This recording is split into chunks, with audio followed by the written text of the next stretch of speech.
प्रेम भरलं ग तुझं, आता मन भरलं ग तुझं, प्रेम भरलं ग तुझं. Hello, hello.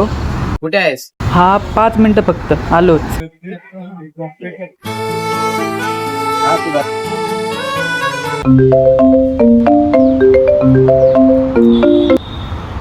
पोहोचली मी. तुला किती वेळ लागणार आहे अजून? हो 5 मिनिट फक्त आले.